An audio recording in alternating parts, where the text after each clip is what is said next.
भानु प्रताप सिंह के सामने आया ना चुनाव आयोग, सिंबल आपके यहाँ होता है तो रिजल्ट भी तो आप ही के यहाँ निकलेगा ना। देश में प्राचा और भानु प्रताप सिंह जैसे लोग धरने दे रहे हैं, अब हमको दिखाओगे ईवीएम तो हम क्या बताएंगे कैसे सेट होती है।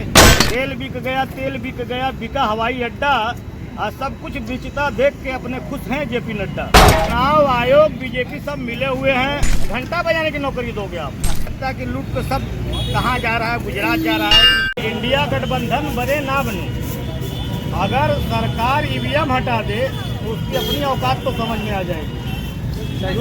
जी जी, हर प्रदेश में लोकल पार्टियां हैं जो बहुत मजबूत है, और रह गई ईवीएम इतना मजबूत तंत्र है बीजेपी के लिए कि अभी से 400 पार का नारा लग रहा है। आप समझिए, अभी जो आपने तो कहा नीतीश से गठबंधन नहीं था तभी 400 पार कर रहे हैं, अब तो नीतीश को भी मिला लिए। अरे नीतीश का 3% वोट बिहार में है महाराज, भाजपा 0 पे जा रही है। आप बताइए ना, भाजपा को लेकर के नीतीश जी 18 साल रहे, 17 साल, कितनी नौकरी दिए। बोले नौकरी देने के लिए नीतीश कुमार तेजस्वी से पूछे कहाँ से पैसा लाओगे। तेजस्वी यादव ने 17 महीने की सरकार में ये दिखा दिया कि तुम जैसे अब मतलब लंगड़े घोड़ों की जरूरत नहीं है।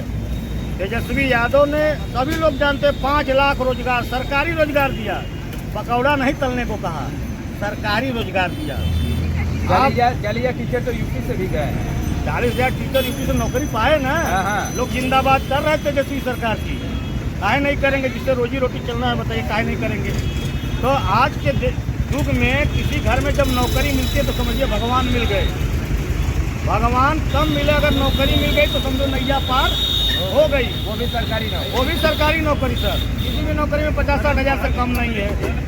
तो कहने का मतलब है कि अब आपको नौकरी चाहिए कि मंदिर मस्जिद चाहिए, हिंदू मुसलमान चाहिए, लड़ाना है, खाली सबको भगाना है। बच्चे इतने हो गए हैं कि 4 साल की इनकी अग्निवीर में भी जाने को तैयार है। बेरोजगारी इस कदर छा गई है कि 4 साल के अग्निवीर में जाने को तैयार हैं। आप समझ सकते हैं कि उनको एक तरह से शहीद होने का भी दर्जा नहीं देगी सरकार, कोई मेडिकल फैसिलिटी नहीं है। और सबसे बड़ा कानून तो इनका ये है कि अगर इनकी अग्निवीर में अगर लड़का 1 महीने मेडिकल पे रह गया तो उस मेडिकल का पैसा भी ये लोग उसी से लेंगे और उसको घर भेज देंगे। अच्छा सर, आपसे बता रहे हैं सरकारी संस्थाएं बिची जा रही हैं। आप देखिए, रेल बिक गया, तेल बिक गया, बिका हवाई अड्डा, और सब कुछ बेचता देख के अपने खुश हैं जेपी नड्डा। आज वो समय आ गया सर, पूरे भारत में 30-30 किलोमीटर पर टोल टैक्स लग रहे हैं। आप कोई गरीब आदमी एक चरपहिया लेके नहीं चल सकता है। कहने का मतलब अगर रोड हर जगह आप टैक्स ही लगा देते तो जनता को रोजगार मिल नहीं रहा है, और ऊपर से टैक्स देख लीजिए आप किस तरह की है।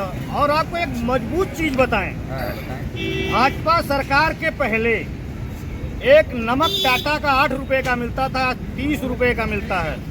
हल्दी 20 रुपए किलो की थी, आज 200 रुपए किलो मिलती है। लहसुन प्याज का हाल देख लीजिए। जो खाने पीने वाली चीजें हैं, इस पे भी न पता ही सरकार के आने से कहाँ से महंगाई आ गई। लगता है कि लूट तो सब कहाँ जा रहा है, गुजरात जा रहा है कि विदेश जा रहा है, पता नहीं चल रहा है। आज खाने पीने के लिए भी लोगों को तरह तरह काम करने पड़ रहे हैं। 7,000 पे लोग 12 घंटे की ड्यूटी कर रहे हैं सर। इस कदर बेरोजगारी है कि हमारे यहाँ पढ़े लिखे बच्चों को लोग कह रहे हैं कि क्वालिटी होगी तो नौकरी पा जाएंगे। अरे नौकरी रहेगी तब न पाएंगे कि घंटा बजाने की नौकरी दोगे आप। बिहार में यही लड़के जाके वहाँ क्वालिटी हो जा रही है, वहाँ नौकरी पा रहे हैं, और यहाँ के लिए क्वालिटी खोजी जा रही है। तो ये हालत है कि यूपी में कोई रोजगार है नहीं, कोई नौकरी देना इनको है नहीं, केवल बेरोजगारी पैदा करना है, ज़्यादा से ज़्यादा बच्चे।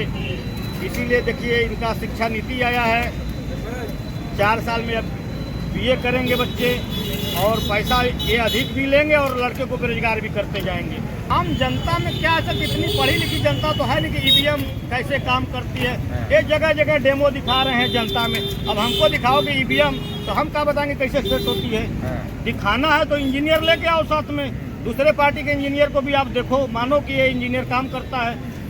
ईवीएम जहाँ बनती है उस कंपनी ने वेरीफाई नहीं किया।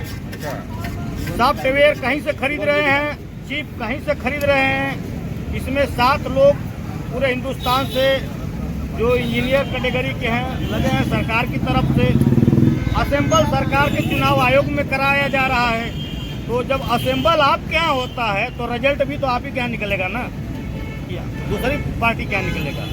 असेंबल अगर बीजेपी करती है तो क्या वोट सपा का निकलेगा? चुनाव आयोग करेगा कि बीजेपी कर रहा है? चुनाव आयोग बीजेपी सब मिले हुए हैं, बिना मिले हम करें। जब जिस देश ने ईवीएम को बनाया वहाँ ईवीएम खत्म कर दिया गया, तो यहाँ खत्म करने में क्या परेशानी है? आपको खत्म करिए फिर आप। तो मतलब आप लोगों का कहना है कि जैसे पहले बैलेट पेपर होता था वैसे ही चुनाव हो। बैलेट पेपर से होता है तो अगर कहीं गड़बड़ी भी होती है तो 10, 20, 50 वोट गिनने में उनको बहुत टाइम लगता है, वो इतना जल्दी करते नहीं है। अब करेंगे तो फिर मिलान करना पड़ेगा। ईवीएम को एक बटन दबाया क्लिक हो गया, डिलीट हो गया, मतलब ईवीएम का क्या है आप बताइए ना। ईवीएम जो देश बनाया अब तो नया वीवीपैट पर्ची मशीन भी अब तो ला दी है। वीवीपैट लाए, उसमें सेट कर देते हैं, आने के समय रिजल्ट कुछ आता है, हम जब वोट मारेंगे तो कुछ दिखता है। तो मतलब गड़बड़ी है आपके कहने के देश हिसाब से। में प्राचा और भानु प्रताप सिंह जैसे लोग धरने दे रहे हैं, सुप्रीम कोर्ट के वकील हैं लोग, और उन्होंने ईवीएम को दिखा दिया कैसे एक वोट का 100 वोट बनता है। फर्जी एक वोट का 100 वोट कैसे बनता है, उन्होंने एकदम लाइव करके दिखा दिया। ये डेमो कर रहे हैं जनता के बीच में, करना तो इंजीनियर भानु प्रताप सिंह के सामने आया ना चुनाव आयोग। चुनाव आयोग अगर डेमो करना है तो भानु प्रताप सिंह के सामने लाके करो। एक वो मशीन देते, एक तुम मशीन दो, तुम इनकी हैंग करके दिखाओ, तुम्हारी हैंग करके दिखाते हैं। तो सर दूध पानी का पानी हो जाएगा। बिल्कुल दूध का दूध पानी का पानी हो जाएगा।